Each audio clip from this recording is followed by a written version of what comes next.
प्रभु के नाम की स्तुति होवे। आज हम देखेंगे पृथ्वी पर सबसे बुरा व्यक्ति कौन है। मेरे प्यारे मित्रों, पृथ्वी पर सबसे बुरा व्यक्ति कोई हत्यारा या व्यभिचारी नहीं है, परंतु एक ऐसा व्यक्ति है जिसे परमेश्वर की सेवा करने का बहुत ही अच्छा अवसर मिला और उसने ऐसा नहीं किया। आप सभी लोग यहूदा इस्करियोती के बारे में जानते होंगे। यहूदा इस्करियोती एक ऐसा व्यक्ति था, प्रभु ने उसके विषय में कहा, यदि उस मनुष्य का जन्म ही न होता तो उसके लिए भला होता। मेरे प्यारे लोगों, जब यहूदा इस्करियोती को परमेश्वर ने बुलाया था, परमेश्वर का एक ही मनसा था, वो प्रभु के पीछे चले। प्रभु की एक ही इच्छा थी, वो परमेश्वर की सेवा करे, वो प्रभु की सेवा करे। लेकिन आप सभी लोग जानते हैं, हम भी जानते हैं, यहूदा इस्करियोती ने अपने उस सच्चे मार्ग से भटक कर एक घिनौने मार्ग में चला गया। क्या प्रभु आपके विषय में यह कह रहा है कि मैंने उसे अपनी सेवा के लिए बुलाया था, मैं उसे अपनी सेवा करने के लिए बुलाया था, मैंने उसे एक ऊंची और बड़ी बुलाहट दी थी, परंतु उसने अपने जीवन में गड़बड़ी उत्पन्न कर दी। मेरे प्यारे लोगों, हम कई बार कई रीति से कई संबतों परमेश्वर हम सबके जीवन में एक बड़ी मार्ग को खोलता है। एक बड़ी मार्ग के लिए परमेश्वर हमारे और आपके जीवन में काम करना चाहता है, लेकिन हम क्या करते हैं, जिस तरह से यहूदा इस्करियोती ने अपने जीवन में एक गड़बड़ी उत्पन्न कर ली। मेरे प्यारे मित्रों, वचन बताती है, हम अपने ही चतुराई के कारण हम बुराई में फंस जाते हैं। यही चतुराई शायद यहूदा इस्करियोती भी किया होगा। वो मेरी सेवा करना नहीं चाहता है करके परमेश्वर का। आज ही आप मन फिरा के प्रभु के पास आ जाए। क्या आप जानते हैं कि सबसे बुरी रीति का भय कौन सा है? मेरे प्यारे लोगों, परमेश्वर का इच्छा करने का भय। आप रेवलेशंस चैप्टर 21 और उसका 8 वर्ष में देखेंगे।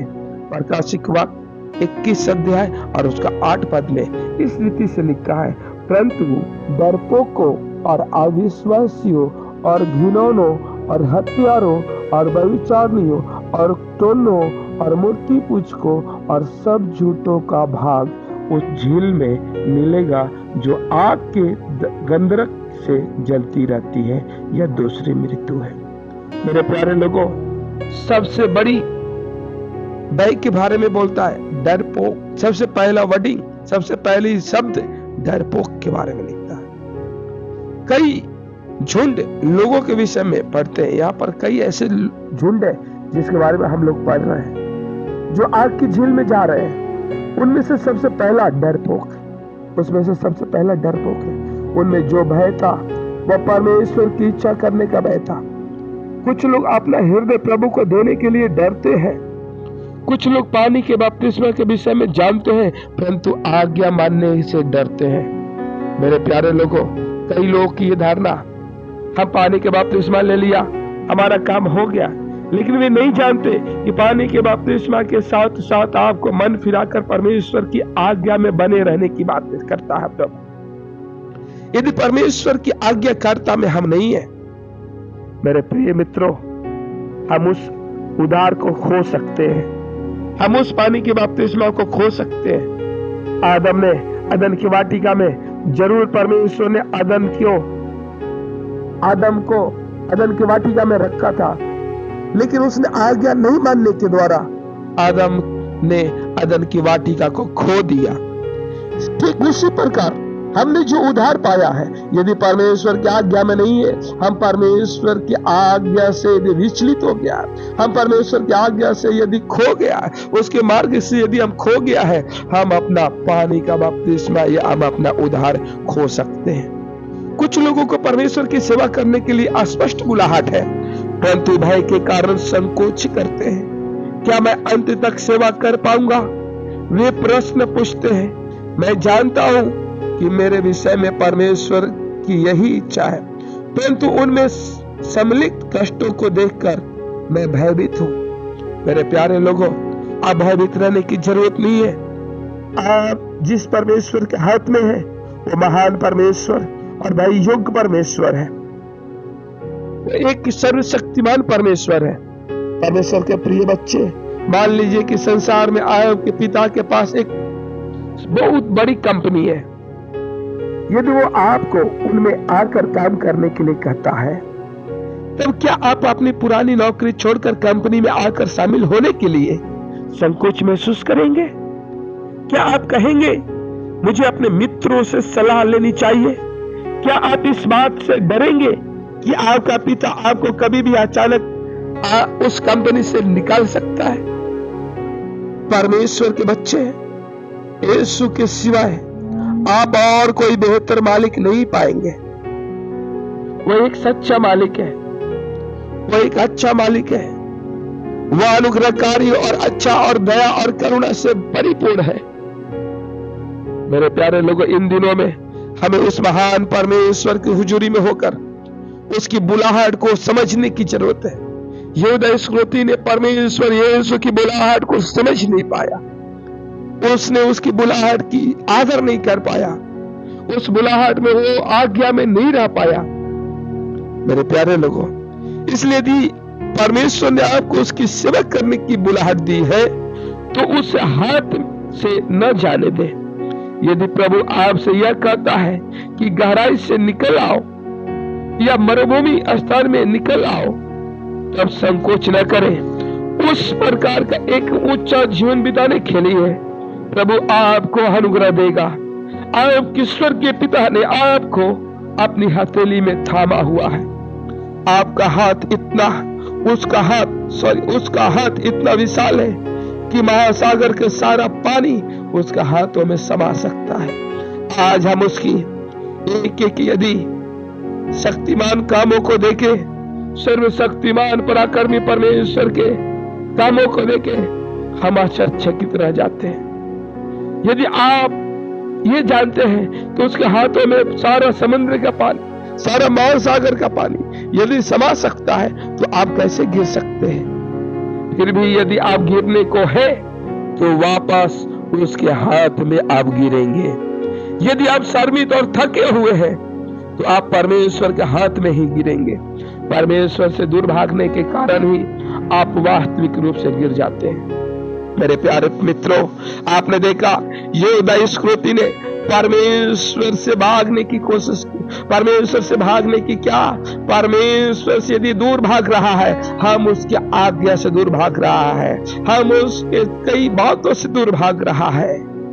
मेरे प्यारे लोगों, आज कई लोग पानी का बपतिस्मा लिया लेकिन परमेश्वर की आज्ञा से दूर जा रहे हैं, परमेश्वर की आज्ञा से दूर होकर दिखाई दे रहे हैं। ये वास्तविक रूप में अपने आप को गिरा दिए। इसलिए भय की उस आत्मा को डांटते हुए परमेश्वर की इच्छा के केंद्र में हमें आना होगा। परमेश्वर की इच्छा के केंद्र में आना होगा।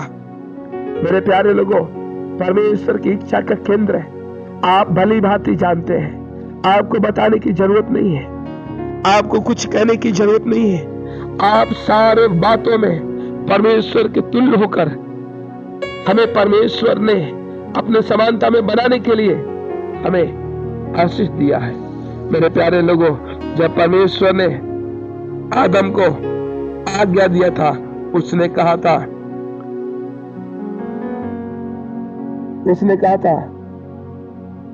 और यहोवा परमेश्वर ने आदम को यह आज्ञा दी, तू वाटिका में सब वृक्षों का फल खाना, बिना अटके खा सकता, पर भले बुरे ज्ञान का जो वृक्ष है उसका फल तू कभी ना खाना, क्योंकि जिस दिन तू खाएगा उसी दिन तू अवश्य कि मर जाएगा।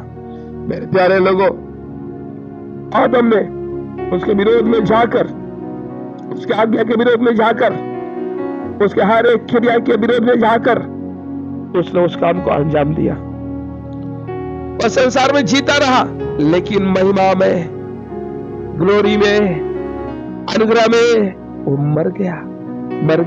मेरे प्यारे लोगों, हमें ऐसा नहीं करना होगा। हमें परमेश्वर की इच्छा के केंद्र में रहना होगा। प्रभु की नाम की स्तुति हो। इसलिए आज दुनिया में सबसे बुरा व्यक्ति वो है जो परमेश्वर की बुलाहट को नहीं समझा। मेरे प्यारे लोगों, आप परमेश्वर के बुलाए हुए लोग हैं। आप इस दुनिया में देखिए, आपके पड़ोस से, आपके नगर से, आपके राज्य से, आपको इस देश से परमेश्वर ने अलग किया है। परमेश्वर ने क्या कहता है? जब हम पवित्र होने के लिए बुलाया गया है, परमेश्वर की हुजूरी में बने रहने के लिए बुलाया गया है, परमेश्वर के हर इच्छा को पूरा करने के लिए बुलाया गया है। मेरे प्यारे लोगों, परमेश्वर ने क्या कहा है? परमेश्वर ने अपने वचन में क्या कहा? यदि आप लय व्यवस्था उसका 20 अध्याय को, लय व्यवस्था उसका 20 अध्याय को आप जब पढ़ेंगे, वह साफ रीति से लिखा गया है। क्या लिखा है? तुम मेरे लिए पवित्र बने रहना, क्योंकि मैं यहोवा स्वयं पवित्र हूं। मैंने तुमको और देशों के लोगों से इसलिए अलग किया है कि तुम निरंतर मेरे ही बने रहो। तुम निरंतर मेरे ही बने रहो। आप यहूदा संस्कृति को देख रहे हैं, 12 चेलों से अलग होकर जो परमेश्वर प्रभु यीशु मसीह ने अपना होने के लिए, निरंतर अपना बनने के लिए बुलाया था, उसने जाकर दूसरों के साथ संधि किया, दूसरों के साथ मेल मिलाप किया और वे अपने जीवन को खो दिया। मेरे प्यारे लोगों, आप बुलाए गए लोग हैं। आप एक पानी का बपतिस्मा ले लिया, ये काफी नहीं है। उससे भी अधिक हमें बहुमूल्य उसके वचनों का आदर करना और उसके आज्ञा में बने रहना है। इसलिए इन दिनों में आप विशेष रूप से परमेश्वर के इच्छा केंद्र में बने रहे। प्रभु आपको मदद करने पाए, आपको संभाले रहने पाए। यीशु धन्यवाद।